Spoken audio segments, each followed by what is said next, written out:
This is the story of the one. As a custodial supervisor at a high school, he knows that during cold and flu season, germs spread fast. It's why he partners with Grainger to stay fully stocked on the products and supplies he needs, from tissues to disinfectants to floor scrubbers. Also that he can help students, staff, and teachers stay healthy and focused. Call 1-800-GRAINGER, click Grainger.com, or just stop by. Grainger, for the ones who get it done. He is retired from the DEA. He's part of the team that took down Pablo Escobar. He's also deployed to South Florida during the Cocaine Cowboy days, and he was featured in Season 3 of the Netflix series Narcos. He's here to tell us all about it on the Law Enforcement Talk Radio Show. Welcome to the Law Enforcement Talk Radio Show. In the Law Enforcement Talk Radio Show, we are joined by special guests talking about their experiences, the realities of investigating crimes, plus those who have experienced horrendous trauma. Police, first responders, military, and victims of crime share their stories. Hi, I'm John J. Wiley. In addition to being a broadcaster, I'm also a retired police sergeant. Be sure to check out our website, letradio.com, and also like us on Facebook. Search for the Law Enforcement Talk Radio Show. If you're on the Clubhouse drop-in audio chat app, be sure to look for me and follow me. My name's John, the letter J, Wiley, W-I-L-E-Y. You can also search for at LET Radio Show. That's John J. Wiley, W-I-L-E-Y, at LET Radio Show on the Clubhouse drop-in audio chat app. Contact is from Arizona. We have Chris Feistl on the Law Enforcement Talk Radio Show. Chris is retired from DEA, spent some time in Colombia investigating the Cali Cartel, which we'll talk about. He was deployed in South Florida during the Cocaine Cowboy days, which we'll talk about. He's also author of the book, or co-author of the book, After Escobar, Taking Down the Notorious Cali Godfathers, the biggest drug cartel in history. His website's afterescobar.com. And if that's not enough for you, he was portrayed in Season 3 of the Netflix series Narcos. Chris, A, thanks for your service. B, thanks for being a guest on the show. Very much appreciated. Thank you, John. It's great to be with you. It is a pleasure to have you here. And DEA is one of these things. This is just a commentary I got. And I was detailed the DEA in Baltimore for about 2 years, investigating Jamaican drug gangs, and it was a great experience. And I go back a days to Miami Vice, other Hollywood things. They portray the DEA is somehow crooked, inept, stupid, and that's the furthest thing from the truth. I didn't experience that at all.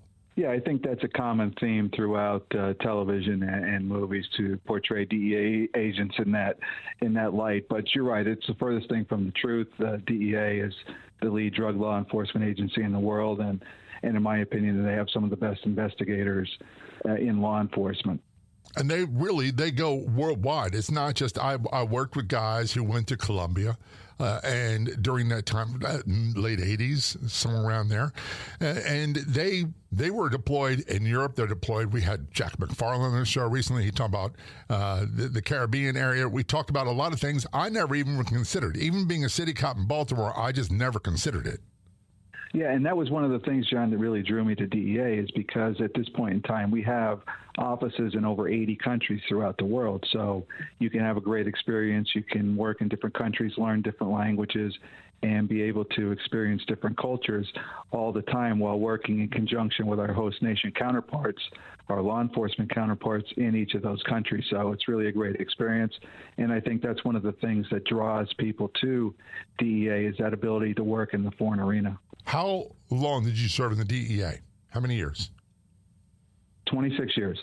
It's a long time. That's a really long time. And I got to ask, how old were you when you first started?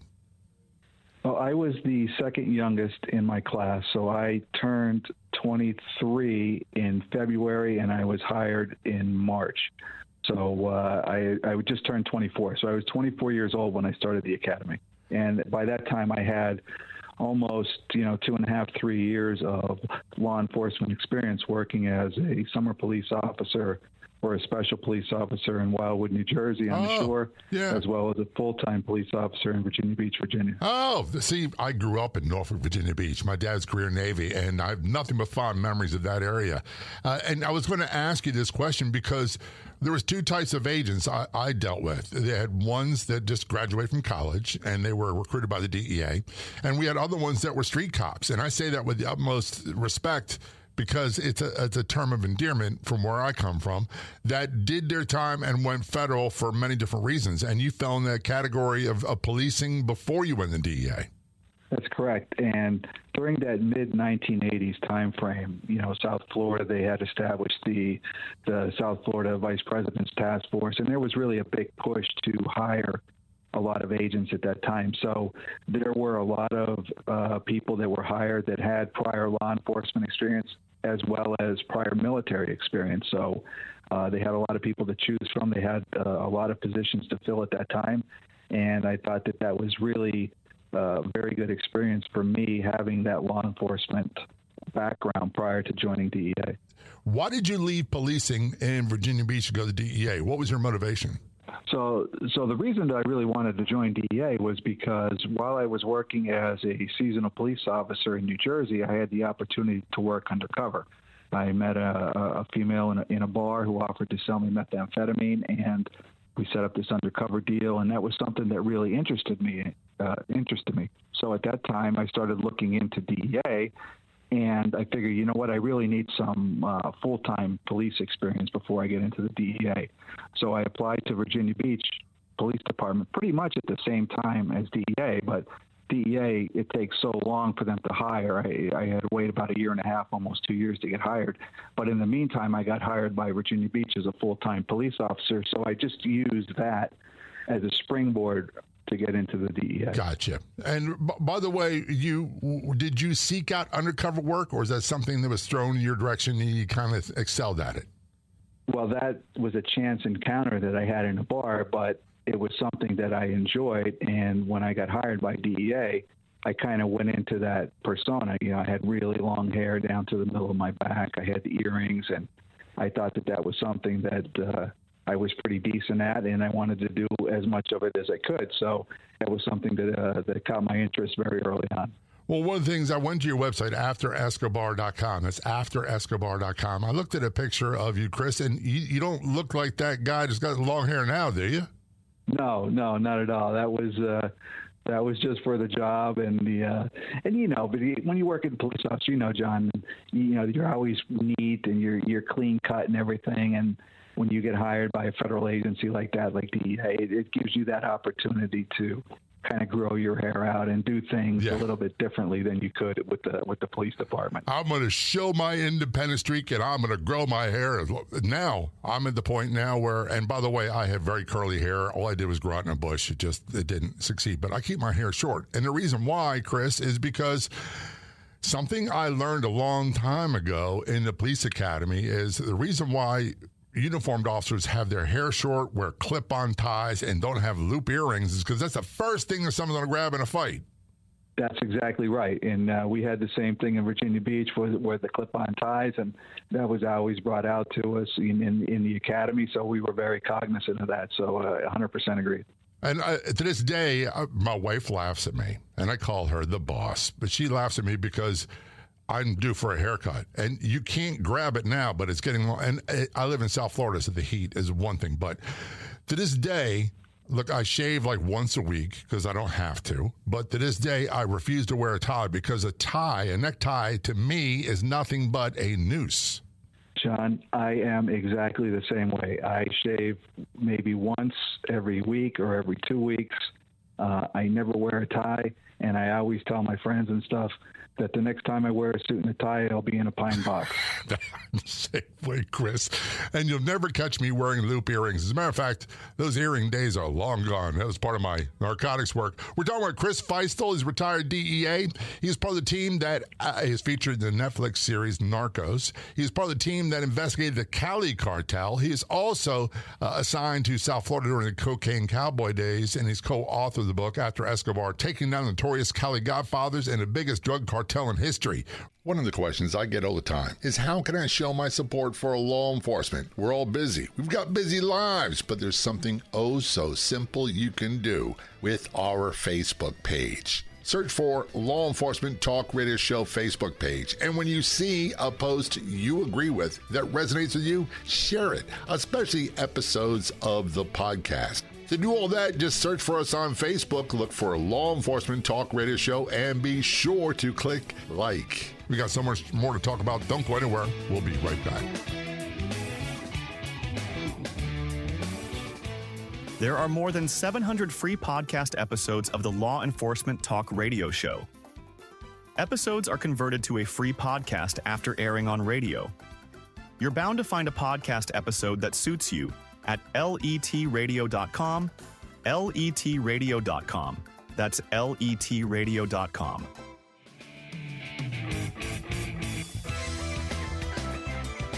Return our conversation with Chris Feistl, retired DEA. He is contacts from Arizona. He's part of the team that took down the Cali Cartel in Colombia.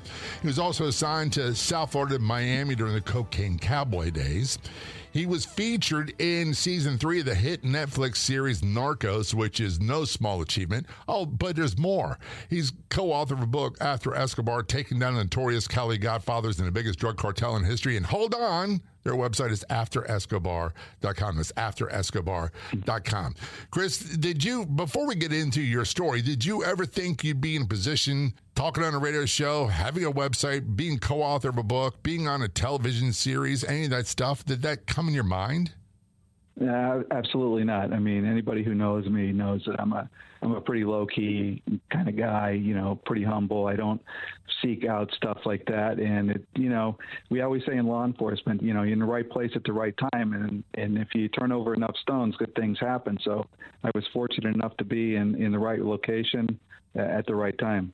And here's the other thing, before we get into your story, is I tell this to my wife all the time, it's the loud ones you need to just disregard. The ones who tell you they accomplished this, they accomplished that, they're tough guys. They're usually not. It's the quiet ones that can you need to pay attention to. So, Chris, you were in Wildwood, New Jersey. You were in Virginia Beach Police Department. You got hired by the DEA. What was your first assignment out of their academy? So my first assignment out of the academy, John, was Miami, Florida. That's a heck of an assignment.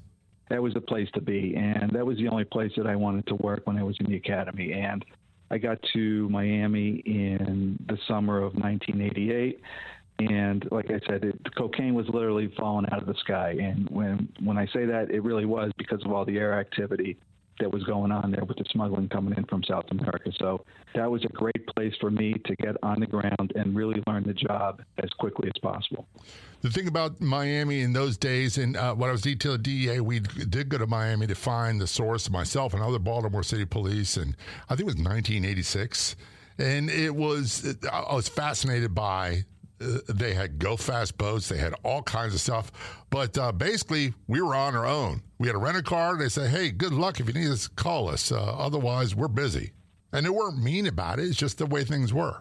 Right. And boy, how times have changed, right, since the 80s till now in drug law enforcement and law enforcement in general. But that's probably the way it was there. And everybody in South Florida, Miami, and the Keys was working, 7 days a week. You were working weekends because there was just so much cocaine coming into the United States at that time from the cartels. The Medellín and the Cali Cartel was just inundating South Florida with cocaine. So it was a very busy place to work, but it was also a really good place to work, John, because, like I said, you got exposed to so many different kinds of cases.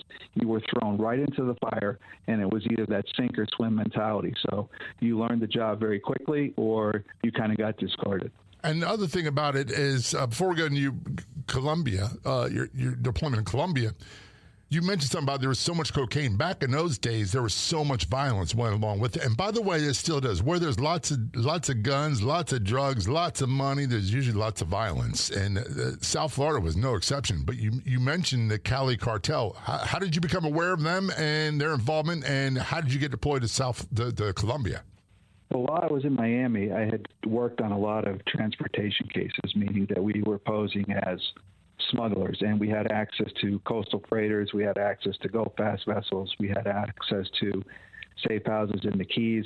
And one of the things that the cartels always lacked was transportation. So we were able to infiltrate a lot of these organizations in Colombia, i.e. the Cali and Medellín cartel, and provide transportation services. So in doing that, I became aware of who the Cali Cartel was, how they operated, who the leaders were, and that was something that really interested me. And that was kind of my springboard to go down to Colombia to further get into and work against these cartels, because in Miami, that's where you needed to go. If you wanted to be a DEA agent in the 80s, you had to go to Miami, Florida. But if you wanted to be a real DEA agent, you had to go to the mecca of drug trafficking, which was Colombia. And to this day, I'm kind of fascinated because it must have been a bit of a culture shock for you going from, let's just say, Virginia, New Jersey to South Florida. That's a bit of a culture shock. And then from South Florida to Colombia. How big of an adjustment was that for you? It wasn't much at all, John, and I'll tell you why. Because when we were in Florida, we did a lot of investigations throughout the Caribbean and Central and South America. And when you were working those cases, a lot of times you had to follow up on leads in those different countries. So we did a lot of travel throughout the Central America region, the Caribbean, and into South America. So I was pretty well versed on travel and culture and the international experience. So it wasn't much of a culture shock for me just because of all the travel that we did while we were in Miami. So Pablo Escobar, I believe he died, and he died in a shootout. And I had a couple guests on, Pena Murphy, retired DEA. They were involved in that as well. They were also in the series Narcos. And before we talk about Narcos, you got in at the tail end of that. You started investigating the Cali Cartel, and that was really in season 3 of Narcos when they started talking about that. That's correct. Yeah, Stephen Javier, good friends of mine. I worked with Javier in Colombia for some time afterwards, after the Pablo Escobar case. And yeah, it was Pablo died in 1993. And of course, the cartel that surfaced after the Medellín cartel was the Cali Cartel. So that was the perfect segue. And that's what allowed me to go into Colombia. And I was actually selected prior to Pablo being killed. So I thought, man, what a great time to be in Colombia. I can work not only on the Medellín cartel, but on the Cali Cartel as well. But by the time I had reported to Colombia, Pablo had been killed. So you're there, and how old were you when you were in Colombia? And because the reason I'm asking this is I really thought I knew what was going on. I was 22, at the academy, and doing death notifications, homicides, other things. And I had no idea what was in store for me. And I really just relied on my training. How old were you when you went to Colombia? And you're, okay, this is your task, and good luck. How old were you? So I was 30 years old when I reported to Colombia. My partner, Dave, was about the same, 30 or 31. And, that was pretty young for 2 agents to be in Colombia working against the Cali Cartel. So it was definitely a challenge. And, it's funny that you bring that up, because a lot of times when we would meet some of these assets, these high-level assets that we were working with or trying to cultivate that worked for the cartels, you can tell immediately they would look at us with the kind of tilted head, like, hey, you guys are just kids, man. Yeah. But, why are you here? And how much can you really know about what's going on in Colombia? So we did have to deal with that. One of the things, and my wife and I, we're going to break in a second. My wife and I laugh. We see pictures of police nowadays, and we look at it. Were they 12? I mean, pro football players, and they can't even be old enough to be out of school. And the older I get, the younger the young people look. So I can imagine you and your partner at 30 in Colombia. We're talking with Chris Feistl. He's retired DEA. He is co-author of the book After Escobar, Taking Down the Notorious Cali Godfathers and the Biggest Drug Cartel in History, which we'll talk about in a few moments. He's portrayed in season 3 of the hit Netflix series Narcos. His website is afterescobar.com. That's afterescobar.com. Of all the radio stations in the United States, there are no other shows like the Law Enforcement Talk Radio Show. And on Facebook, there's only one official page. Do a search on Facebook for the Law Enforcement Talk Radio Show, and be sure to like the Law Enforcement Talk Radio Show Facebook page. Don't go anywhere. This Law Enforcement Talk Radio Show. We'll be right back.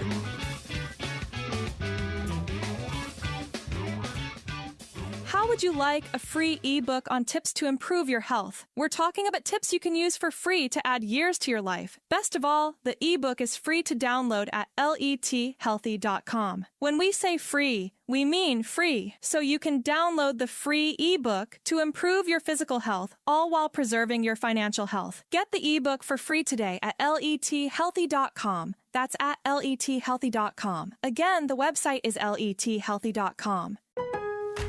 Lowe's knows how to help make your home holiday ready for less. Get Select Style Selections vinyl flooring for just $1.99 per square foot and have it installed before the festivities begin. Our team can help you every step of the way. See a Lowe's Red Vest associate or visit Lowe's.com/holiday install to get started. Lowe's, we help, you save. Basic install only. Date restrictions apply. Subject to availability. Installed by independent contractors. See associate for details. Contiguous U.S. only.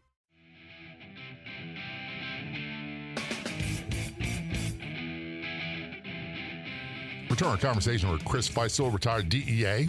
He was investigating the Cali Cartel in Colombia, which he'll talk about in a few moments. He is co-author of the book After Escobar, taking down the notorious Cali Godfathers and the biggest drug cartel in history, which is no small achievement. He was portrayed in season 3 of the hit Netflix series Narcos, which I've not been portrayed in anything on television at all. And his website is afterescobar.com. Return our conversation, Chris, about being 30 years old, which, you know, now I look back and go, man, at 30, I really didn't know what was going on. I thought I had it all figured out, but I didn't. The other thing was, being a young guy in another country, I can only imagine if this was a case with you. In Baltimore, we had to be always on guard, especially in areas like the Block, where all the gentlemen's clubs were, strip clubs, for enticement, where the so-called, and I'm using sources, would try to get you to become corrupted. Was that an influence with you, or was that something to be aware of? Oh, absolutely, John, because, you know, when we were in Colombia, first of all, in Cali, there is zero American presence, right? So when myself and my partner, Dave Mitchell, we went into Cali, we were the only Americans that were there. So we stood out like sore thumbs. And plus, you know, I'm 6'2", my partner's 6'3". You know, there was no camouflaging us. There was no hiding us. So the minute that we did anything, everybody knew or immediately associated us with DEA or CIA, which was why we had to do a lot of our covert work at nighttime under the cover of darkness so that we could hide and blend in. And one of the things that the Cali Cartel would always try to do to people that posed a threat to them was to discredit them. Mm-hmm. They had lured commanding officers in the military and police into compromising situations. We were always weary of that. Anybody that we met, especially women, we were always concerned about that this was just an attempt by the Cali Cartel to try to discredit us, blackmail us, or get us removed from the country. So it was always on our mind. I'm glad you brought that because, and that's something I had to be crucially aware of. And I watch television shows nowadays, and I see cops, I'm air quoting that, and they'll get involved with female informants. I'm like, that was never an issue with us. Day one, we're told in the academy, you don't even take a free cup of coffee because you never know, number one, when they're trying to get you to say, oh, if he'll take a free coffee, he'll do this. If he'll do that, he'll do this. And then we got him. So you're tasked with investigating one of the biggest drug cartels in history. When I say in history, they're not just drug cartels. They were ultra violent too, weren't they? They were violent, but Cali and Medellin operated completely differently. Medellin was very overt. They used violence, threats, murder, kidnapping, intimidation as their weapons. Cali, the cartel, they worked a little differently. Their weapon of choice was to bribe. So they tried to bribe everybody in a position of power or anybody that was able to provide them with services to protect them. So it was extremely difficult to penetrate them. At their height, they were responsible for 80 to 85% of the cocaine that reached U.S. soil and 90% worldwide. They dominated the cocaine trade on 6 continents, and if Antarctica had a cocaine problem, it would have been 7. And all the time that they were making billions and billions and billions of dollars, John, and they were using that money to corrupt public officials, police, military, judges, as well as people in the government. So it made our job trying to investigate them extremely difficult. If I remember correctly, watching Narcos, they portrayed the Cali Cartel people as being like business-like. Was that your experience? Absolutely, and that was kind of how they flew under the radar for so long. They portrayed themselves as these business tycoons, these entrepreneurs. They had bought banks. They owned a chain of drugstores, 430 drugstores throughout the country. They owned radio stations. They owned a soccer team, America de Cali. So they portrayed themselves as these affluent, wealthy businessmen. And they were also responsible for about 40% of the economic development in Cali during the late 80s and the early 90s. So they had this kind of facade as people who were helping the economy and helping the infrastructure in Cali and creating jobs and stuff, which made it even more difficult for us to go after. One of the things that is rather obvious, of course, the weakest links, the drugs, and some of them get through, some of them get interdicted, some get arrested. You just know about that. But believe it or not, from my experience, the weakest link is the cash. Was that true with you guys? It was, but they were highly sophisticated on how they laundered their money. But there were a couple instances, as I outline in the book, that they would fly a lot of bulk cash back from Mexico into Colombia. And we're talking about 40, 50, $60 million at a shot. You know, the bulk cash. I can't even begin to Cali. imagine that kind of cash. Forget about it. Well, exactly. And they were using these old 727s and converted Caravel aircraft, jet aircraft, to fly the money in because there was so much. And plus, as I said before, they owned 2 banks. So imagine how easy is it for you to launder millions and millions of dollars when you're 67% owner of a bank and you own the other one almost outright with some of the Medellín cartel members. So it was pretty easy for them to launder their money, as well as through the legitimate businesses, like I said, the drugstores and stuff. So they had great outlets, not only in Colombia, the U.S., as well as Europe, too, to launder their money. When you have that much money, and I can't even begin to imagine because I don't have that kind of cash, nowhere even close to that. As a matter of fact, $4 million I couldn't put my hands on right now if it gave me a month and a half. I couldn't do it. The thing is, how do drug organizations or anyone deal with that kind of cash? How do they handle it? It's got to be an entire business entity of itself. It's exactly right. They had the way the Cali Cartel was set up. They were broken down into 5 divisions, or almost like 5 corporate sections, and one of the ones was the financial section. So imagine you just have a team of people that do nothing but launder money, count the money, layer it, wire transfer it, move it all around to try to clean it up. So that was one of their main divisions, and that's how they were so successful, as they had billions and billions and billions of dollars. And just a quick story, just to tell you how much money these guys had. Miguel Rodriguez, one of the leaders of the Cali Cartel, he was driving out to Buenaventura, which is a city on the coast, and he noticed this piece of property, this kind of ranch on a large acreage. And he goes, hey, that's a very, very nice place. You should look in to see if we can buy it, find out who owns it, find out how much it is. So his assistant goes out, he does his research, and he comes back and he says, Senor, I have good news and bad news. He says, well, what is it? He goes, I found out who owns that piece of property that you were interested in. And he's like, okay. The bad news is that we can't buy it. He's like, what do you mean we can't buy it? Why not? He goes, because you already own it. So these guys own so much property and so many assets that they didn't even realize what they own. And one of the leaders of the Cali Cartel, Jose Santa Cruz, who was the number 3 guy in the cartel, he was rumored to have almost 2,000 pieces of property, real estate that he owned. So you can imagine that these guys would just go from place to place to place, and they had places that sometimes they didn't even know that they owned. It's amazing to me that there's so much. Like I said, I can't even compare it. We're talking with Chris Feistl. Chris is retired DEA. Before we go to break, Chris, very quickly, how did you wind up taking down the Cali Cartel? Well, it's a long story, but basically, and three keys were to taking down the Cali Cartel. Was one, that the enormous rewards that were offered by the Colombian government. There was, in 1994, $1.5 million for the leaders of the 2 main leaders of the Cali Cartel. 2, we started to use specialized polygraph Colombian units that came from Bogota that were assigned to the intelligence community.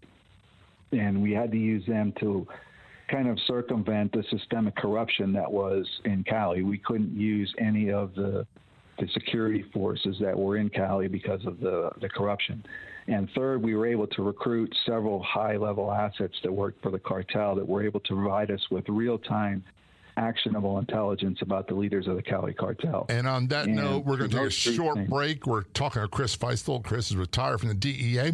He was part of the team that took down the Cali Cartel in Colombia, which we'll turn our conversation about in a moment. He was deployed to South Florida during the Cocaine Cowboy days. He's co-authored the book After Escobar, taking down the notorious Cali Godfathers and biggest drug cartel in history.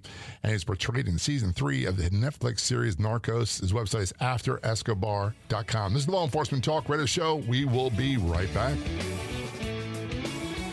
There's a couple ways you can stay in touch and keep informed of what's going on with the Law Enforcement Talk Radio Show. Number one, go to our website, letradio.com. Sign up for our email newsletter. It's real easy to find. I promise we don't spam you.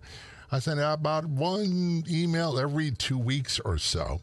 And there's also a feature called broadcast channels on our Facebook page where we send messages directly to your inbox, directly to your messenger.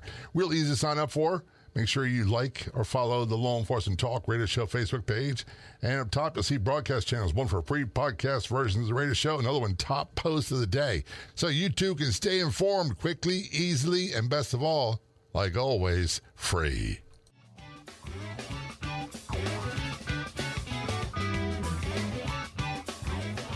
Let's turn our conversation with Chris Feistl, retired DEA, and he is contacting us from Arizona. He's co-authored the book After Escobar, taking down the notorious Cali Godfathers and the biggest drug cartel in history, which we will talk about in a few moments. He's portrayed in season 3 of the hit Netflix series Narcos. His website is afterescobar.com.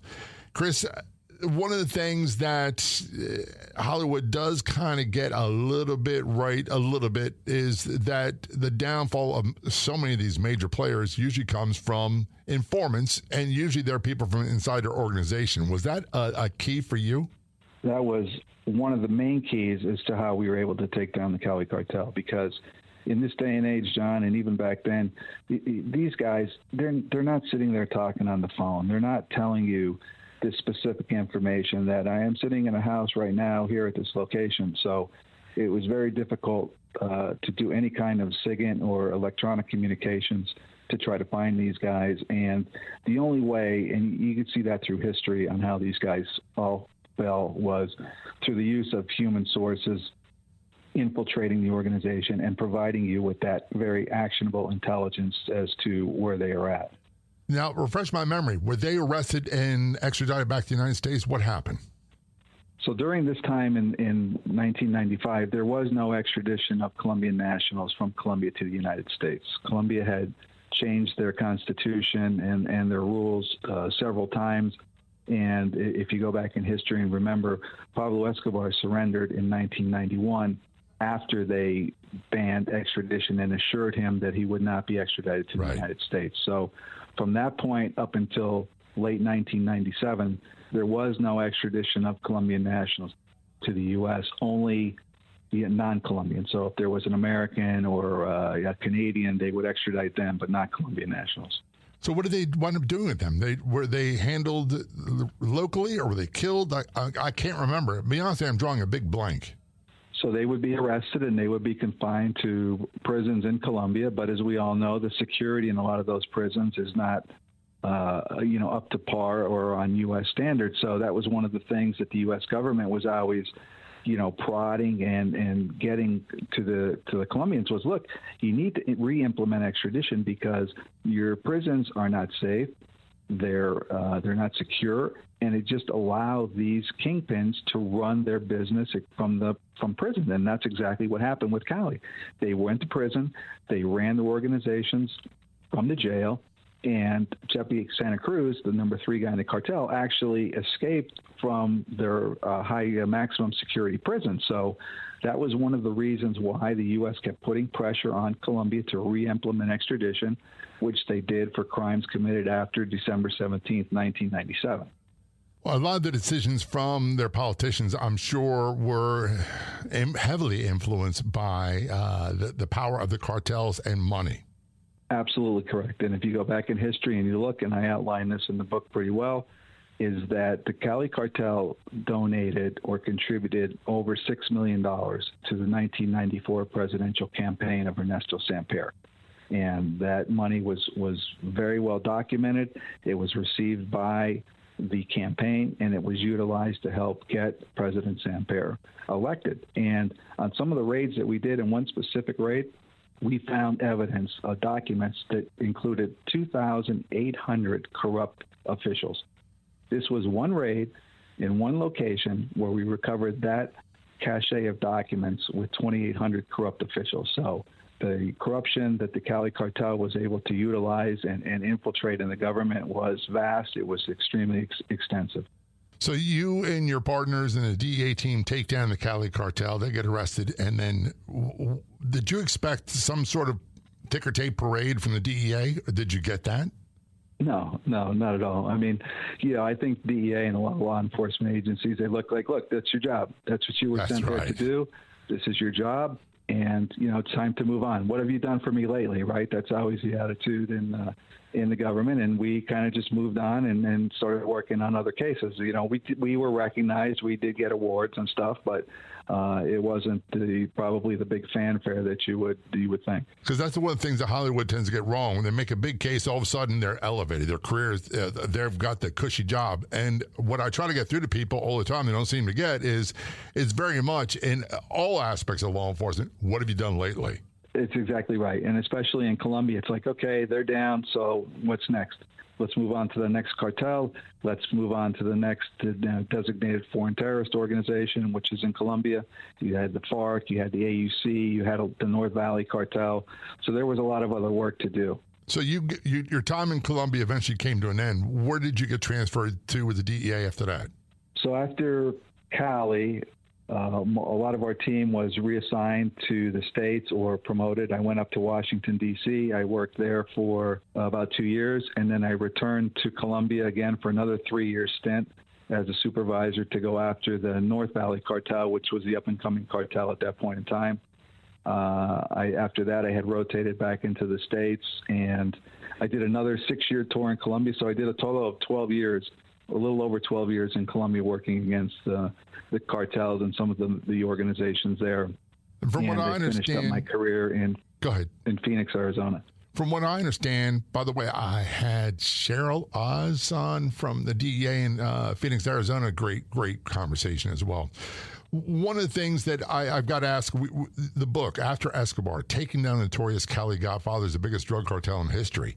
Well, you didn't write this alone, and how did you get involved in writing this book? I'm sure that was, if you're like me, I'd love to tell you, but I got other things to do. Yeah, well, it's exactly right. And my partner, Dave Mitchell, didn't retire from the DEA until late 2021. And after he retired, he was like, look, why don't we write a book about everything that happened and get the full story out there? And I wasn't really interested in doing that at the time. I had other things that I was working on and doing. And so he basically convinced me to write the book. So we wrote the book together along with one of our collaborators, Jessica Balboni, and we put a proposal together. We ended up getting a literary agent and a publisher pretty quick. So we decided to go ahead and document everything that we did while we were in Colombia, as well as provide a historical account of things that were going on the political side, as well as the narcotic side in Colombia. So that's how that book came about, was basically through Dave wanting to write the book. Yeah, and we got to have him on the show in the future as well. One of the things did you see yourself being co-author of a book at all and doing all this stuff when, let's just say, when I was 30 in Baltimore, and I couldn't imagine my life in my 60s. Could you imagine being in that situation where, hey, you got a story to tell and I'm going to tell it? Well, it's funny you mention that, John, but, when we were on surveillance a lot of times and some of the crazy stuff that was happening in Colombia and, the way the cartel was following us all the time and monitoring our movements and some of the things, if you read the book, you'll see they're pretty crazy. We would always sit around and just, when you're sitting there on surveillance, you're just, shooting the back and forth. We said, you know what, man, this would make it like a great movie. There's just a lot of cool stuff or a good book, but we never really thought that we would get around to doing that. That was just talk at the time. But, it's funny how things would work out later on down the road. But no, we never anticipated that. What do they say? Hindsight is 20/20. And if I could do it all over again, I would have taken pen to paper a long time ago. Before we wrap things up, I got to say this. Your website is afterescobar.com. What can people find there? Can they contact you there? Sure. So the website it provides you a little bit of background about the book and what it's about. It gives you kind of a history of me and Dave while we were working in South Florida and through Colombia. There's a lot of photos. You can order the book through the website.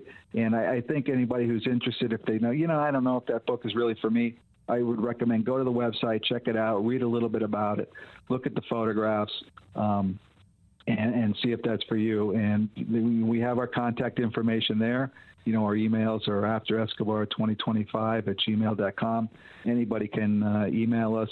We always say we get questions all the time or emails on there, on Instagram and stuff about Narcos and the book. So feel free to contact us, anybody who's out there, if you want to know more about the Cali Cartel. And by the way, Netflix producers, I'm available for a television show. Not everything you see on Netflix is true or accurate. So, Chris, thanks for your service and thanks for being a guest on the show. Both very much appreciated.